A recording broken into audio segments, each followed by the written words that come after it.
The Mayor of Lake Macquarie and Member-elect for Swansea, Ivan Welsh, today announced official costings for the Bicentennial Beaches project at a news conference. He says Council will commit itself tonight to spending a maximum of $1.15 million, of which $220,000 will go towards the construction of a marine studies centre at Salts Bay, Swansea. The centre will operate along the same lines as the Shortland Wetlands Centre, providing an on-site facility for marine nature studies, the first of its type in the state. According to designers, the proposed site is ideal as students would have access to both marine life and mangrove swamps. The centre will be equipped with a classroom and research facilities. The rest of the bicentennial money is earmarked for a comprehensive upgrading of beaches between Swansea Heads and Caves Beach. The beaches and adjoining land will be transformed into a series of ocean parks, removing scars caused by sand mining and replanting natural vegetation. A breakdown of costs for the project is not expected for several months, and Mayor Welsh says a major consideration in Council's decision on the details will be the expense of maintaining the parklands. The Mayor says although the project is some distance from the majority of lake residents, it is a good choice. Well, the committee that put it together was a citizens committee, and the Council has upheld their views, and that's why we've gone for this particular project. Do you feel it's a good project for the City of Lake Macquarie? Personally, I'd have liked to see us get something that was more centrally located, but any project that we can put together for the lake with some of the funding that they have offered will be good for the city.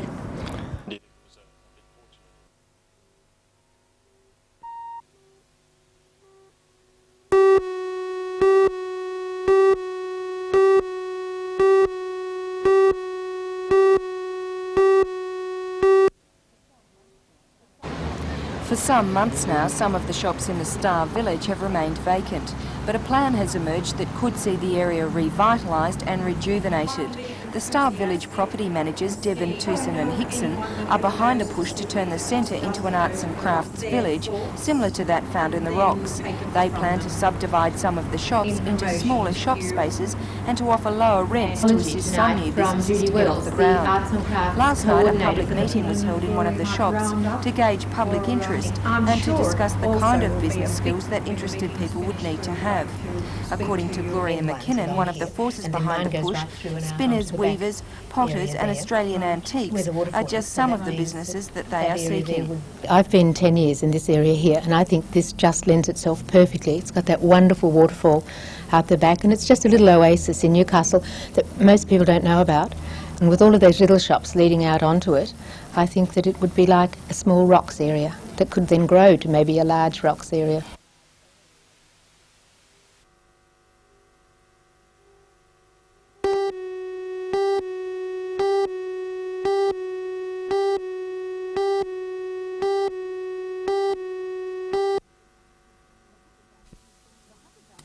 The Hunter Valley has gained an international reputation for its quality wines and its potential for tourism. For years, development ideas have floated in and out of the picturesque Pecolbin area, under the watchful eye of the Cessnock City Council. As the Vineyard's popularity lures thousands of tourists every year, developers believe they're sitting on a gold mine. Already there are 6 major developments planned for the area. 2 have already been approved and will provide guest house accommodation for visitors. A huge tourist complex in the wings is a $72 million development, including an 18-hole golf course, 4-star hotel, country club and conference centre, as well as residential communities. After approaches by vignerons and concerned residents, the Cessnock City Council, with the help of the Departments of Planning and Environment and Agriculture, carried out a study to monitor the impact of large-scale developments on the vineyards. As Town Planner Bernie Mortimer explains, the plan awaits approval. And it's now at a stage where Council, at its next meeting on the 30th, will adopt the final plan and it'll go off to the government for gazettal. And it certainly will be important in it will coordinate development in conjunction with the existing vineyard industry as well. Can you outline what's in the plan? Well, the plan includes zoning changes which will permit tourism developments, but it also includes guidelines for major developments. It gives them a number of steps that they need to go through when putting their applications together so that they ensure that they don't have an adverse impact on the vineyard industry itself.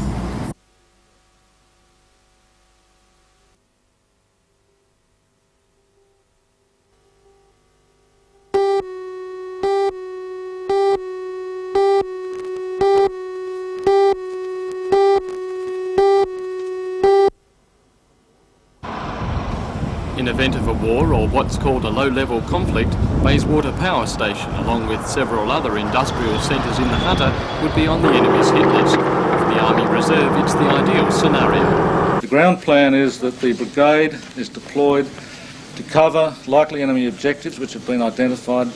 These number several, such as Bayswater Power Station, Eldersley Bridge, Glen Nevis landing grounds and the old Paxton Colliery ruins. In the past, the Army Reserve has been peripheral to the regular Army, but now under the Defence White Paper strategy released last year, they are a vital component of any mainland defence. The exercise in the Hunter involves more than 1,000 troops, mainly from the 4-3 and 119 Royal New South Wales regiments, supported by armoured personnel carriers from the district's own Hunter River Lancers.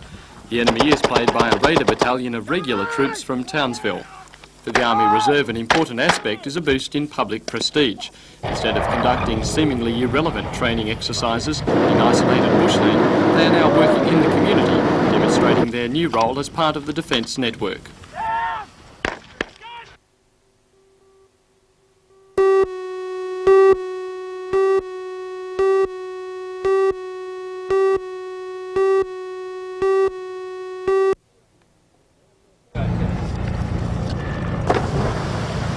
The National Safety Council has dramatically increased its air sea rescue capability. Thanks to a new aircraft and an elite para-rescue team, they're now able to go further and faster than ever before. We'll show you just how that's done. For all the news, join us tonight at 6.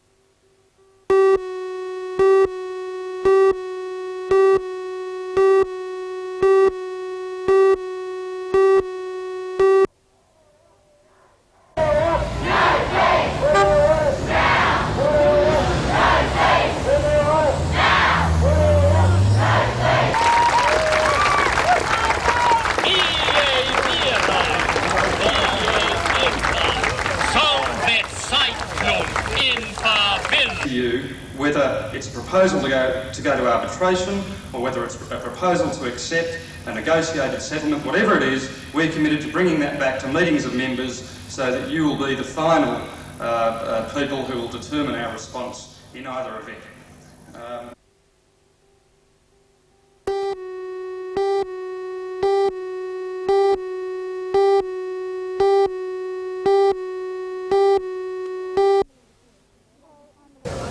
Hello, I'm Melinda Smith. Today, hundreds of students from both the Newcastle University and the Hunter Institute of Higher Education walked down in protest over the introduction of the Green Paper. They say if it is introduced, it will cripple the tertiary education system. For all the news, join us tonight at 6.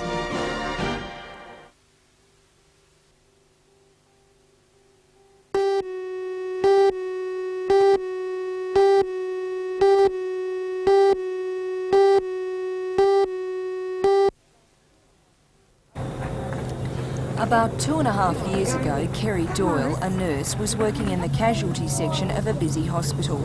She was inadvertently splashed with blood and body fluids from a patient who had AIDS. This was the beginning of a disastrous chapter in her life. Kerry was concerned that she may have contracted the disease and wanted to be tested immediately. It was in the early days of AIDS testing, and she was told that she had to wait for 6 months. To compound the situation, she also found out that she was pregnant. When she finally was tested, the result came back positive. However, unbeknown to her and the pathologist, the result was a false positive.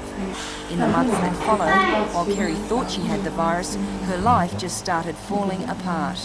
It was a really stressful period. There was a lot of major adjustments that I had to make.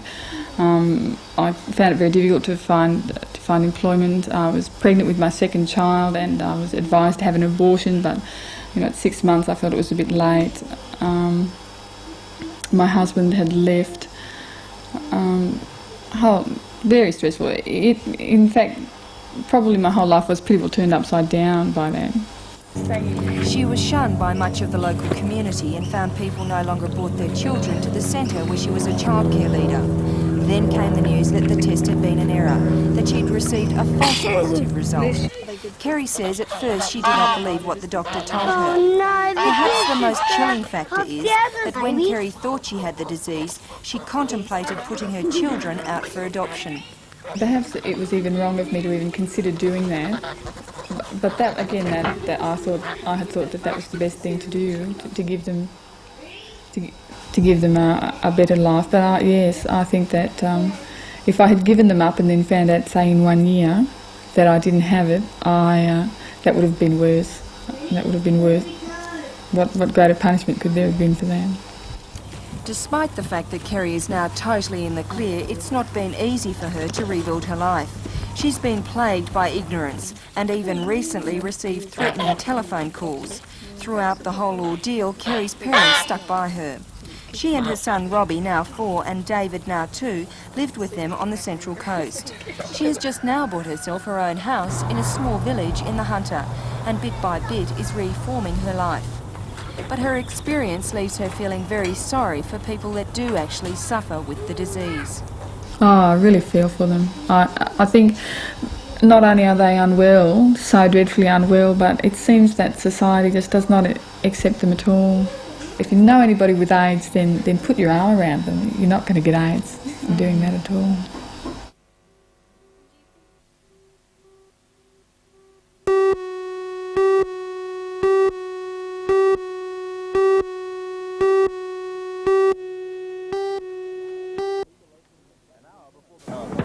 An hour before the legal opening of the duck season at 7:15, and across the lakes near Kerrang in northern Victoria, shots could be heard. Conservationists accuse shooters of beating the gun. Hunters claimed protesters themselves were setting charges to scare the birds away. One dead teal and one wounded teal, Chris. They shot game birds that they shot illegally before the opening of duck season. Squads of greenies took to the lakes in kayaks, letting the hunters know they'd do their best to pluck birds from the water. The shooters knew their legal rights. A bird, once downed, belongs to the person that shot it. A clash appeared inevitable. The young guy is very shocked. I believe he was hit in the head and the arm and the leg. Laurie, have you been hit at all? No, I haven't been hit. I've been fired upon, but I haven't been hit. The protesters who said they'd been shot at came ashore, none badly injured, but one bringing back the shotgun pellets that proved his point. Police came to take statements. And on the water, another victim of illegal shooting. There's no way a bird of this size can be mistaken for a legal game species.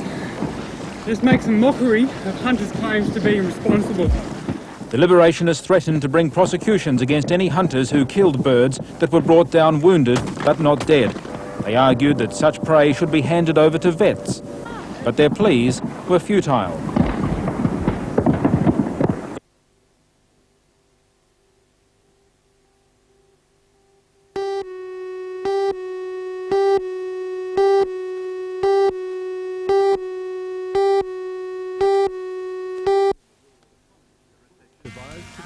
The recession in the rural economy was worsened by last October's stock market crash, in which many investors, both small and large, got burnt.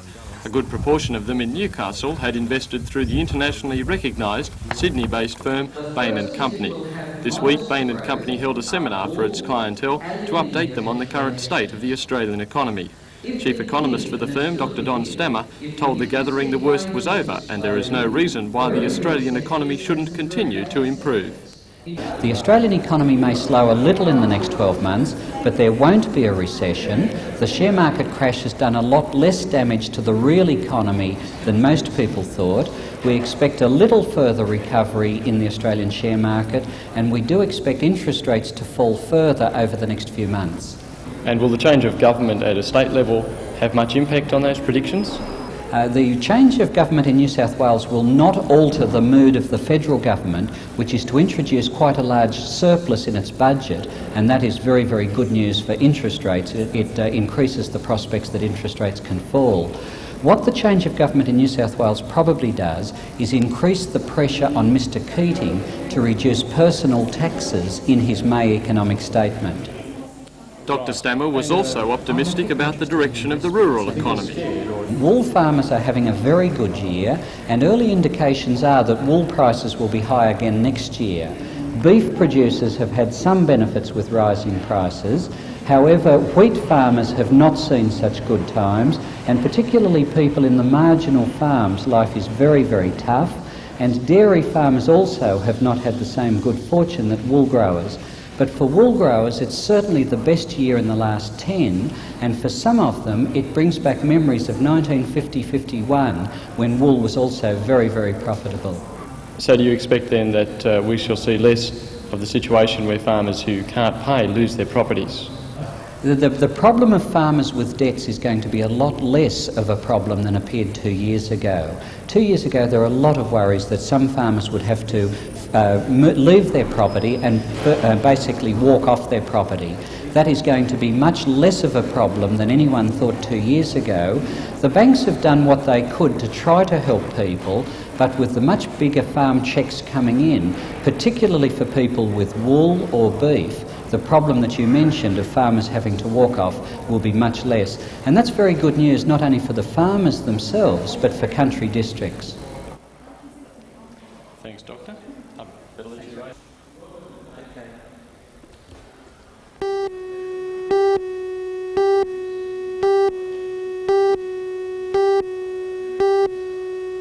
And will the change of...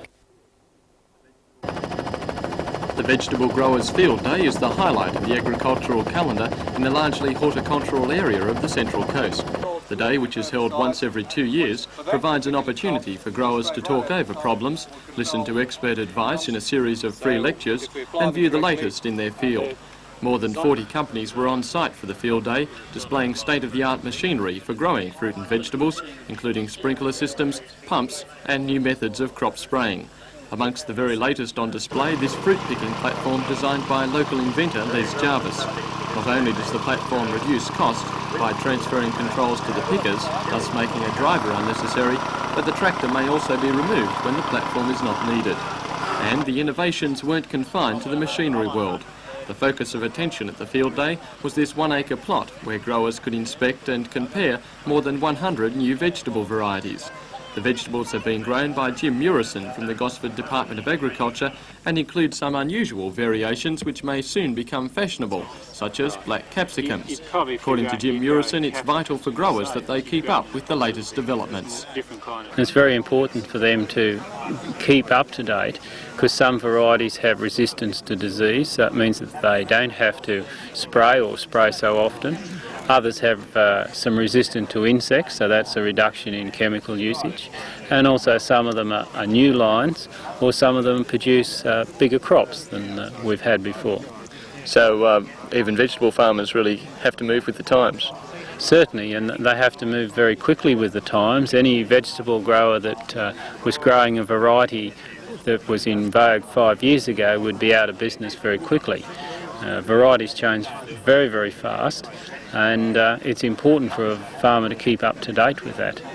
Also on display at the field day, a range of Chinese vegetables, including water spinach, turnips and 25-centimetre white radishes. According to Jim, these vegetables may represent a valuable new market for growers. We feel that this Asian vegetable market's got to expand quite rapidly. The other bit with Asian vegetables is that they need to be grown very close to the market because they're sold with their leaves on, and they'll wilt very quickly if they're not transported quickly to the consumer. Do you think they've only got a place with the Asian community in Australia? No, I think that it'll expand. How many of us eat Asian meals? Thai and Chinese meals are sort of on most people's menu at least once a fortnight.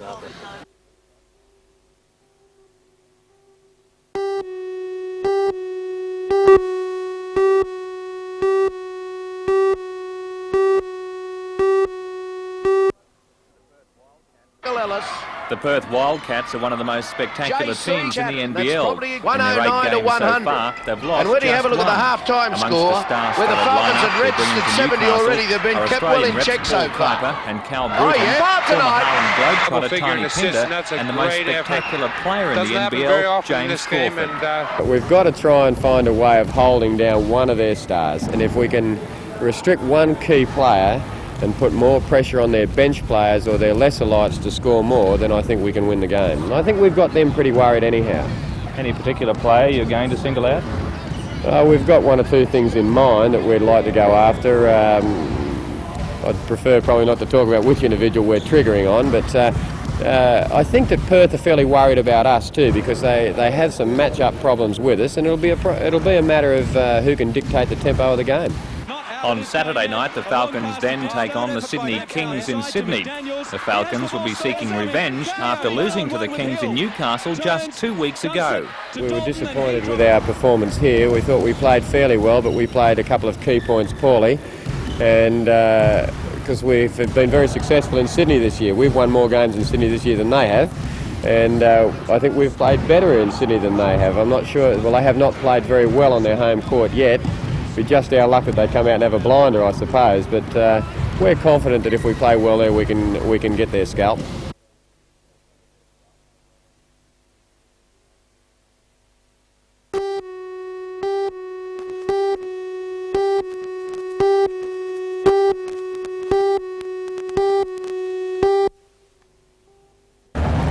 In recent years, land in the city has become a premium, so it's not surprising that Shortland Electricity has decided to centralise its operations at its new premises in Wallsend. Today it was in the throes of moving the computerised control centre for the entire Hunter Valley from its Derby Street premises to Wallsend. The old premises are not very old, in fact were only built in 1981 at a cost of about $5 million. Shortland Electricity has put the Derby Street building up for sale for an undisclosed sum, and apparently a number of parties are interested. In the meantime, the building is being rented by the Taxation Office. We're moving here to centralise all operations, become more efficient. It's part of the total thrust that we must rationalise operations, must make better use of our resources, and that's what's happening. So in the longer term, we expect to be a much leaner and more efficient organisation as part of our cost containment program.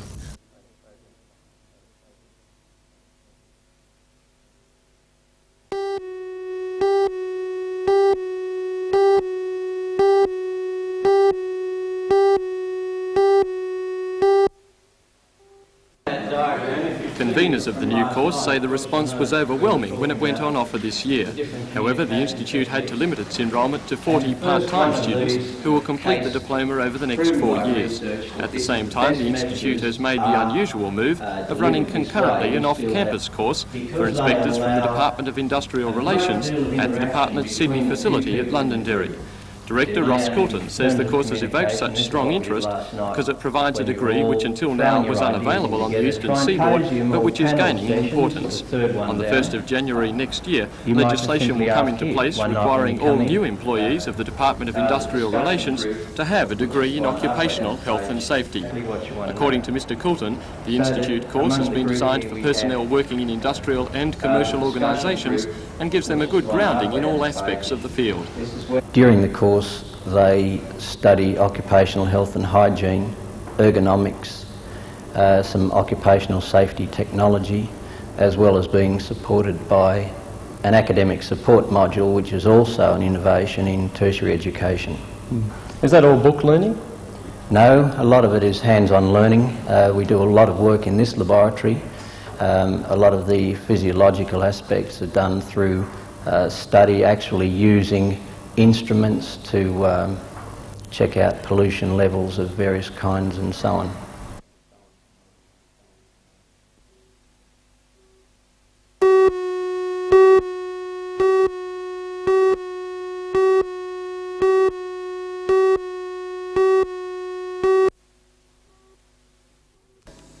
The Department of Agriculture will be running a series of meetings for beef cattle producers. Topics to be covered include pasture improvement, supering and drenching strategies. The meetings from the 11th to the 14th of April start at 9:30. The meeting on April the 15th gets underway at 10. For further information, contact the department at Maitland. The Tocal Graduation Day will be held on Friday, April the 15th from 1:30 at the college. On April the 16th, there will be a conference on running your farm as a small business, also at Tocal. If you're interested, contact Pam Ringwood at the college. The Dungog Rodeo is coming up again on April the 16th and 17th. The camp drafting will be run on the 16th and the rough riding on the 17th. And the very popular Murrurundi sheepdog trials are on again. This year the date for those is the 22nd to the 24th of April. And a very big event drawing near is AgView 88. That'll be on the Anzac Day weekend, 23rd to the 25th of April, at Camden Park, Menangle. This year the Tocal Small Farm Field Days will be held on the 13th, 14th and 15th of May. Also at Tocal on May the 25th and 26th, there will be a course on using a level in farm situations. For more information, contact the college. And for those who've been following its progress, there will be an update on the Tocal beef cattle herd at the college on Thursday, May the 26th, followed by an agronomy seminar.